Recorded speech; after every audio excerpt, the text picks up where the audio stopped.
It was the middle of the summer of 2017. Amy Mendoza was having a middle-life crisis.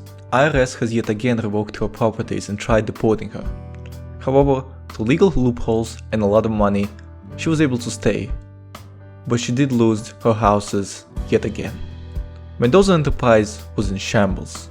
People didn't talk about it anymore, no one was interested in its services. It would be difficult to rebuild it from ground up, but if we learned one thing about Amy Mendoza, is that she never lets up. She needed a prestigious office, the kind of office people could instantly recognize as someone reputable, someone they could do business with, a place where she could work, live, and party at the same time. There's no place in LS better for that than Valentine's Complex. Being good friends, or more accurately, business partners with Natasha Valentine herself, Amy was able to set up a deal for the perfect apartment/office combo.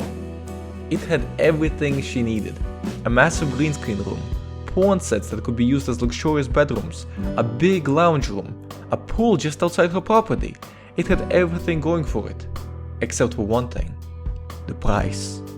$4.6 million was no small feat to scrape up, even for an entrepreneur like Amy Mendoza. But being good friends, Natasha allowed Amy to pay $3.6 million at first and take out a $1 million loan to be paid within a month.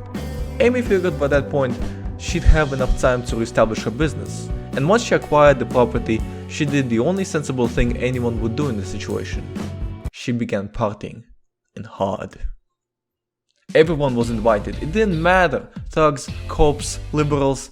All she cared about was booze, alcohol, and reliving her dream that she had when she was young.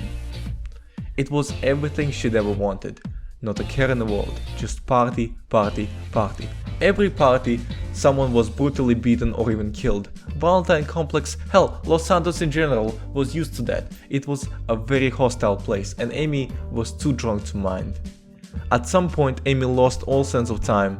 It was no longer about re-establishing her reputation, she just wanted to be herself and live the rest of her life to her fullest. That's when the dreaded call came.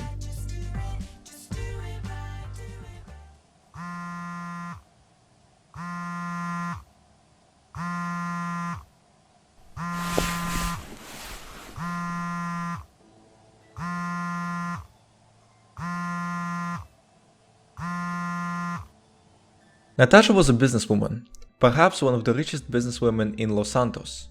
While majority saw nothing past her scantily clad latex catsuit, those who looked deeper saw someone who knew how to manage their brand and keep everyone in check. Amy didn't want to get evicted. She loved her apartment too much, but it wasn't easy to find herself $1 million within a week.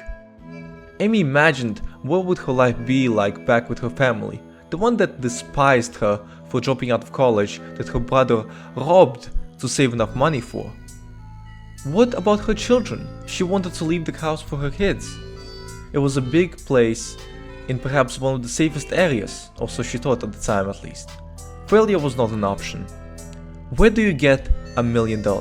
A bank? No. Amy's hit that several times unsuccessfully, and that's what got her to lose her properties thanks to IRS deportation. She needed to do something that could ensure the fact that she would never be identified.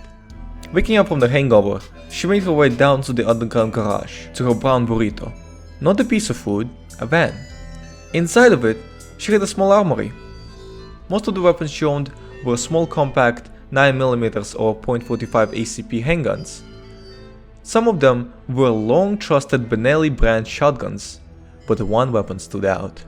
The one that was so successful, she attempted to flush it down the toilet. This weapon last year was the cause of death for dozens of law enforcement officers after a botched robbery. Of course, I'm talking about the 50 cal BMG sniper rifle. One bullet of this monster will travel at over 3,000 feet per second and demolish anyone it encounters and anything that happens to stand behind them. Amy knew that one bullet wasn't enough. For that reason, she had 100 .50 BMG rounds, convert into at least 100 potential lives taken away. She knew that this was her only chance to make the money back. Thank you guys so much for watching. Thank you for the support. Thank you for being with me for 3 years and counting. I appreciate every one of you. Stay awesome.